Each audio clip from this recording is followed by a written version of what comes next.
This is the brand new iPhone 17, and in this video I'll tell you what my experience has been with it. I'll tell you everything that's new. We'll test all of the new features out in the real world, and at the end of the video I'll tell you why the iPhone 17 is actually better than the Pro. Welcome to my iPhone 17 review.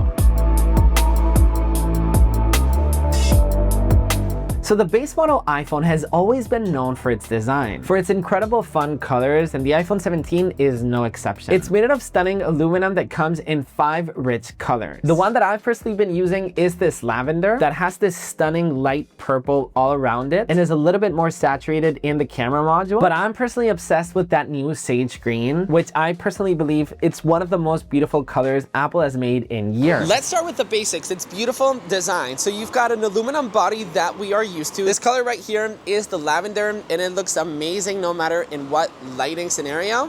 You've got a more saturated camera bump, a way much lighter lavender in the sides that kind of feel like silver. You've got the action button, volume, you've got USB-C, the speakers in the bottom, power button, you've got camera control, the dynamic island, and this beautiful new display that I really can't wait to tell you all about it. We get a larger 6.3-inch panel with thinner borders this time. So Apple has increased the size of the display without increasing the size of the phone itself, which makes anything that you do on this iPhone even look better. It's something that Apple did with last year's Pros, but it's now here in the base model iPhone, and it's such a good change. Apple's also updated its ceramic shield, its front glass. Apple calls it ceramic shield 2, which has way much better scratch resistant than the previous generation. Apple improving durability on iPhone is such a big deal, especially for those people who don't like wearing cases or screen protectors on their iPhone. These small changes that Apple is doing is really improving the design experience overall. You still get the usual, like the action button, the customizable button that you can program it to do whatever you want. I personally always have mine to open up this secret little menu that opens up a shortcut with all of the things that I do most throughout my day, from running Shazam to calling someone or to even mute my phone. It's very useful and very handy. You've also got camera control, which I've said this multiple times now, but I've personally gotten used to camera control so much over the year that it's been out. I personally don't use it to mess around with the parameters like zooming into objects, but I personally love having a dedicated button to open up the camera and then being able to snap images with a button or holding in order to film a video. I do use those actions on a daily basis, and I'm very glad it's obviously still here on the base model iPhone. One of my favorite features in the Apple ecosystem is obviously still here. Dynamic Island brings beautiful animations right on the pill on the top of your phone. From controlling your media playback and music, to dismissing a timer, to swiping and hiding a phone call, to keeping track of your favorite sports games. It's one of those features that is simply so nice and so useful to have on an iPhone. So let's talk display,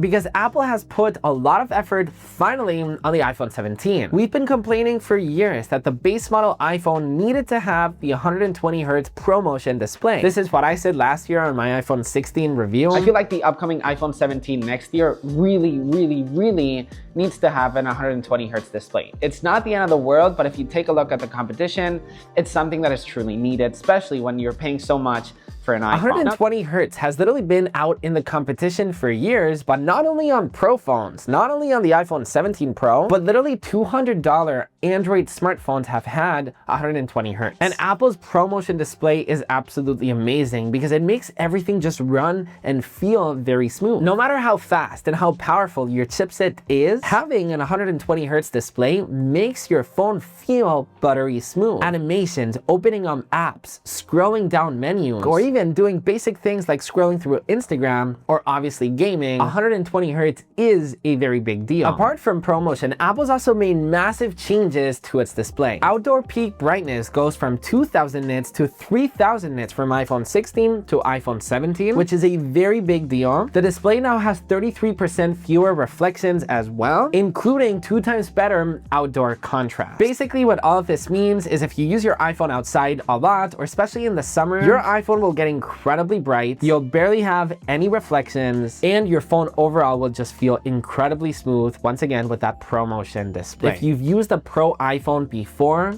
you're gonna have the exact same experience. And that's crazy because the iPhone 17 Pro has those same specs. 3000 nits of peak outdoor brightness, reflections, ProMotion, all of that. You've also got it now with the base model iPhone 17. More onto this later. Now, before I continue, let me tell you about a couple iPhone 17 accessories that I think you're absolutely going to love, and they're actually today's sponsor for this video. So when I was at IFA, I stopped at the MagEasy booth, and they make accessories built for Apple users. Their theme for this year was In Gear, In Motion, which really reflects on their brand new Odyssey iPhone 17 case series, which has military grade protection up to 25 feet, reinforced corners, and customized eyelets. So you can clip what you need where you need it. You've got a 360-degree rotating stand built in, and it pairs perfectly with MagEasy's 25mm fit lock strap for quick on and off setup. Its aviation grade aluminum details keep everything looking extremely premium. If you're looking for something lighter, the Odyssey Strap M comes with a 20mm crossbody strap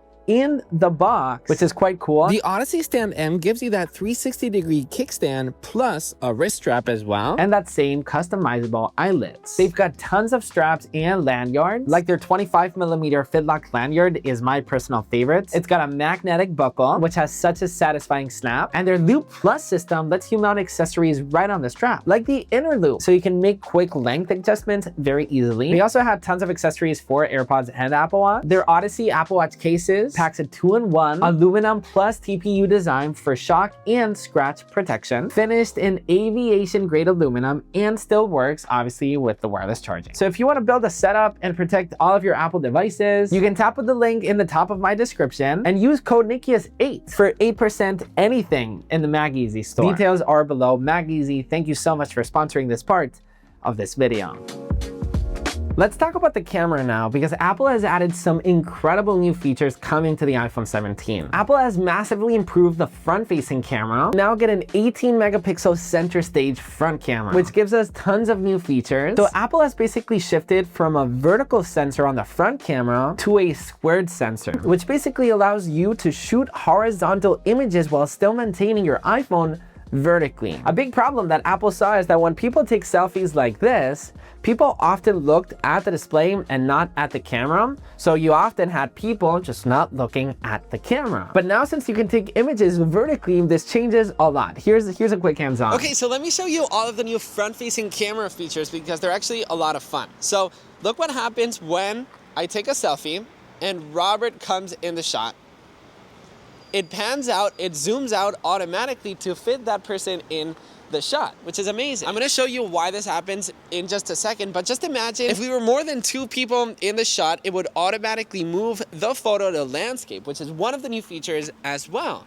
Your iPhone 17 can now shoot horizontal images and video while still maintaining your iPhone vertically, as you can see. So as I said, it makes it very useful since you can actually trigger your iPhone to do all of this automatically. You can toggle on between auto zoom and auto rotate, and whenever your iPhone feels the need that there's more people, it will make the shot wider or even shoot that image in landscape. Now, all of these features are amazing, but one of my favorite new features on the iPhone is something that Apple didn't really talk about, is that now the front-facing camera, your selfies can now get even wider. We've all seen it. It is incredibly trendy right now to shoot selfies using your ultra-wide lens. I personally do it all the time, but I'm extremely happy that the front-facing camera can now get extremely wide. Apple's also added an extremely fun feature in terms of video called dual capture, which basically allows you to record not only the front view but also the back view at the same time. Basically take B-roll into video. I know Android has done this for years. I know you could even do this on specific apps on the iPhone for a very long time, but there will be so many more people that will be using it, including me. I've already been using this a lot. If you want to show something to somebody, maybe you're teaching something to somebody, or maybe you want to record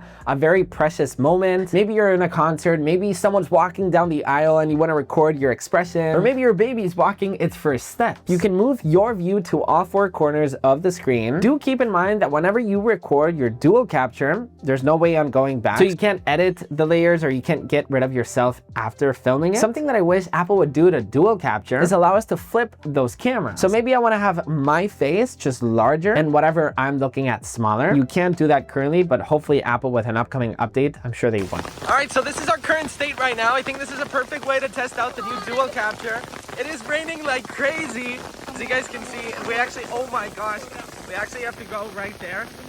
Ah, it's raining so much, guys. Ah. Apple's also updated their main cameras. They have slightly gotten better. It's not a massive change compared to the 17 Pro, which are absolute beasts. The main wide camera is still the 48 megapixel fusion camera that we're used to. You get that ×2 optical quality telephoto lens. Apple has improved it though, since they actually use a higher res sensor. But something that has gone dramatically better is the ultra wide lens, which is my personal favorite lens of all. The ultra wide has been upgraded to 48 megapixels now. They've made it though a larger high quality sensor, which basically gives you way better results. So the images that you get out of them should feel more sharper and obviously behave better in low light. Video on iPhone is always king. iPhone 17 gets up to 4K at 60 frames per second. You've got action mode at ×1 and even ×2. You've got wind noise reduction now with machine learning, and the audio mix feature that lets you edit your audio after you've captured it. The amounts of times that I've used this feature this year is a lot, and barely any of you noticed it over on Instagram. So the base model iPhone 17 has physically 2 single camera lenses, but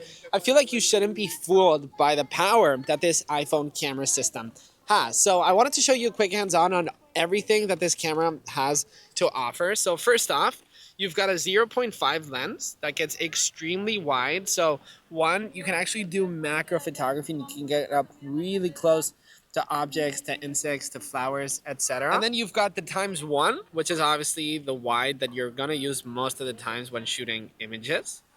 And then you've also got a ×2. Now, as you can see, there's no physical telephoto lens, but it's using the main sensor in order to do that optical zoom. This isn't digital. And then the digital zoom gets up to 10 times, which doesn't get as crazy as the 17 Pro. And as you can see, the image quality for the digital photos aren't that good. Apple does process it just a tiny bit, so it's not like terrible, but obviously the best results that you're going to get are the optical with the ×1, the ×2, and the 0.5, obviously. Now, in terms of Pro features, you've got a couple ones, which is basically the photographic styles that we saw in previous generations like the 17 Pro. If you want a very saturated look, for example, you can do that with the vibrant. I personally love the gold one, which gets like very, very moody, as you can see. Check out those oranges. I feel like that's a very, very moody look right there. You can change the intensity of the photographic style by doing this slider right here. Then if you want to revert that and go back to how the photographic style, you can simply tap this little icon right here on the top. So that's photo. Obviously, you've got the timer, the aspect, the flash, the live exposure, everything that you always expect from an iPhone. And then if we talk about video, iPhone 17 gets to 4K to 60 frames per second. Obviously on iPhone 17 Pro, it gets up to 120 frames per second for crazy slow-mo. But I feel like for everybody that uses the iPhone 17, this will obviously be way much more than enough. Something to keep in mind, by the way, is that whenever you are shooting the dual capture that I was telling you about before, it only gets to 4K at 30. So you can't film dual capture at 4K at 60. I don't know, if there's anybody that will want to do it at 60, but you do not have that option. Then obviously everything that you would expect from an iPhone: fusion camera, HDR, incredible night mode, photography, burst, slow-mo, time-lapse, all that good stuff, all packed on the iPhone 17. Now, by far, one of this iPhone's biggest strengths is actually its performance and its battery. The heart of the iPhone 17 is the A19 chip. With its 6-core CPU and modern GPU architecture, you've got neural accelerators per GPU core, and even a 16-core neural engine that will basically allow massive power on your iPhone 17. That's where it powers all of the Apple Intelligence features. With the power and efficiency of the A19 chip, it brings incredible efficiency to its battery life. Bringing an all-day battery life, the iPhone 16 battery was already amazing, but Apple is adding 8 more hours of video playback on iPhone 17.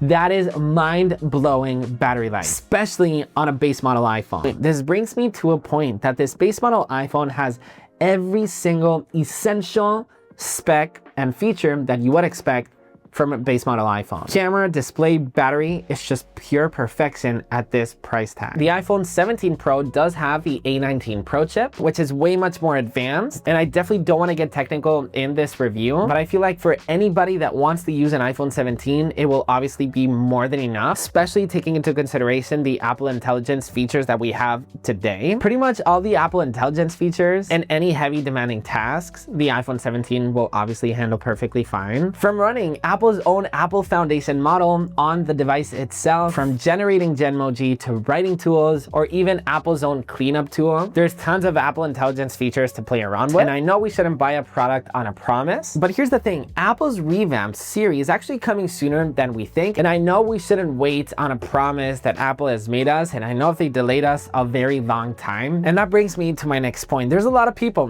upgrading from an iPhone 11, an iPhone 12, even an iPhone 14, and they see offers, for example, from the iPhone 15 that is obviously comes at an irresistible price tag, but it doesn't have that chipset that will run on Apple Intelligence. And I feel like, especially buying an iPhone in 2025, and I'm not even talking about Apple Intelligence, we're living on an era where AI will often get more powerful, will be more demanding for these types of chipsets. And you're gonna be the one without these type of features. So that leaves you only with a couple options, either the iPhone 16 or the iPhone 17, or obviously an iPhone 16 Pro or an iPhone 15 Pro. But I feel like the iPhone 17 right now is such a good package. You get most, if not all, 98% of Pro features, including iPhone 17 Pro features. The iPhone 17 has pretty much the same display, pretty much the same camera. Obviously, iPhone 17 Pro does have that telephoto. The telephoto lens on an iPhone can let you get really close to an object. There's a lot of people that say, well, just get close to that object. And sure, that is a good point to have. It's obviously great to have on the Pros. I use it on a daily basis on my 17 Pro, but it's not something that you need. And the iPhone 17 still does have that incredible ultra wide camera. So you've got incredible camera system. You've got incredible power. You've got incredible battery life as well. So I seriously recommend you to compare both iPhones and see which one's for you. I will obviously be making an entire video about comparing these two devices, but I think for 95% of the population, the iPhone 17 is literally the best choice, and in most cases, it's actually better than the Pro because you're saving so much money. Before, buying the budget iPhone meant that you were sacrificing on a lot of features, on performance, on camera, on battery life, but it's not the case on this year's iPhone. The base model iPhone has never been as strong as it is right now. If you want to learn everything about the iPhone 17 Pro or the iPhone Air, you can watch my reviews right here, and I'll catch you in the next one. Peace.